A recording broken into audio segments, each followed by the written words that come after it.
നിയമസഭാ തെരഞ്ഞെടുപ്പുമായി ബന്ധപ്പെട്ട സീറ്റ് ചർച്ചകൾ പുരോഗമിക്കുമ്പോൾ കോൺഗ്രസിൽ പുത്തൻ ഗ്രൂപ്പ് സമവാക്യങ്ങൾ. കോൺഗ്രസിൽ സ്ഥാനാർത്ഥി നിർണയ ചർച്ചകൾ അവസാന ഘട്ടത്തിലേക്ക് കടന്നപ്പോൾ AICC സംഘടനാ ജനറൽ സെക്രട്ടറി KC വേണുഗോപാലിന്റെ നേതൃത്വത്തിലുള്ള വിഭാഗം മേൽക്കൈ നേടുന്നു.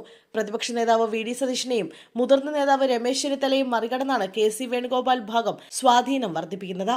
KPCC വർക്കിംഗ് പ്രസിഡന്റുമാരായ AP അനിൽകുമാർ, PC വിശ്വനാഥ്, ഷാഫി പറമ്പിൽ എന്നിവരുൾപ്പെടെ വേണുഗോപാലിനൊപ്പം നിൽക്കുന്ന നേതാക്കൾക്ക് സ്ഥാനാർത്ഥി ചർച്ചകളിൽ നിർണായക സ്വാധീനം ചെലുത്താൻ സാധിച്ചെന്നാണ് റിപ്പോർട്ടുകൾ. KPCC പ്രസിഡന്റ് സണ്ണി ജോസഫിന് സ്ഥാനാർത്ഥി നിർണയത്തിൽ കാര്യമായ സ്വാധീനം ചെലുത്താൻ കഴിഞ്ഞിട്ടില്ല എന്നാണ് പാർട്ടി വൃത്തങ്ങൾ നൽകുന്ന സൂചനകൾ. ഇതുവരെ നടന്ന ചർച്ചകളിൽ പ്രതിപക്ഷ നേതാവ് VD സതീശനും KC വേണുഗോപാൽ വിഭാഗവും തമ്മിലായിരുന്നു ചർച്ചകൾ നയിച്ചത്. KPCC പ്രസിഡന്റ് സണ്ണി ജോസഫിന് കാഴ്ചക്കാരന്റെ റോൾ മാത്രമായിരുന്നുവെന്ന് കോൺഗ്രസ് നേതാവ് പ്രതികരിച്ചു. ഭൂരിഭാഗം മണ്ഡലങ്ങളിലും തങ്ങളുടെ നോമിനികളെ ഉൾപ്പെടുത്തുന്നതിൽ KC വേണുഗോപാൽ വിഭാഗത്തിന് സാധിച്ചെന്നാണ് വിലയിരുത്തൽ.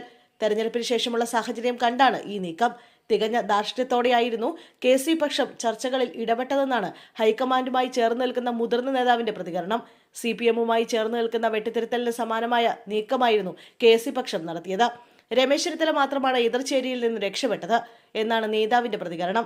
അതേസമയം സ്ഥാനാർത്ഥി പട്ടികയുടെ അന്തിമ രൂപത്തിൽ പഴയ A ഗ്രൂപ്പിന്റെ സ്വാധീനം ഉണ്ടായേക്കുമെന്നാണ് സൂചനകൾ. PC വിശ്വനാഥും ഷാഫി പറമ്പിലും A ഗ്രൂപ്പിൽപ്പെട്ടവരാണ്. എന്നാൽ പുതിയ സമവാക്യങ്ങൾ ഉയരുകയും KC വേണുഗോപാൽ പക്ഷം ശക്തിയാർജിക്കുകയും ചെയ്തതോടെ A ഗ്രൂപ്പ് ദുർബലമാണെന്നും പാർട്ടിക്കുള്ളിൽ നിന്നുള്ളവർ തന്നെ പറയുന്നു. ന്യൂഡൽഹിയിൽ നടന്ന അവസാന സ്ക്രീനിംഗ് കമ്മിറ്റി യോഗത്തിൽ രമേശ് ചെന്നിത്തല പങ്കെടുത്തിരുന്നു. എന്നാൽ പ്രവർത്തക സമിതിയിൽ ഉൾപ്പെട്ട കൊടിക്കുന്നിൽ സുരേഷ്, ശശി തരൂർ, K സുധാകരൻ എന്നിവർ ചർച്ചകളിൽ ഉണ്ടായിരുന്നില്ല.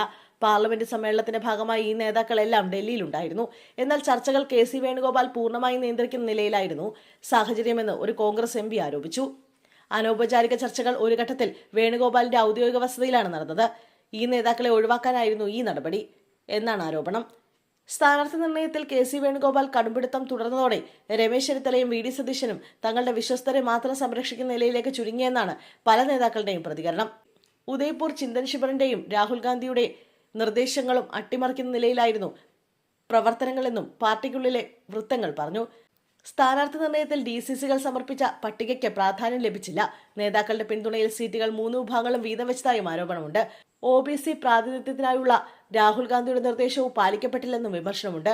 OBC സമുദായത്തിൽ നിന്നുള്ള 18 പേരുകളുടെ പട്ടിക ശിവഗിരി മഠം രാഹുൽ ഗാന്ധിക്ക് സമർപ്പിച്ചിരുന്നു. എന്നാൽ പേരുകൾ പരിഗണിക്കപ്പെട്ടില്ല എന്നാണ് റിപ്പോർട്ട്. കോൺഗ്രസ് സ്ഥാനാർത്ഥി പട്ടിക തിങ്കളാഴ്ച അന്തിമമാകുമെന്നാണ് റിപ്പോർട്ടുകൾ.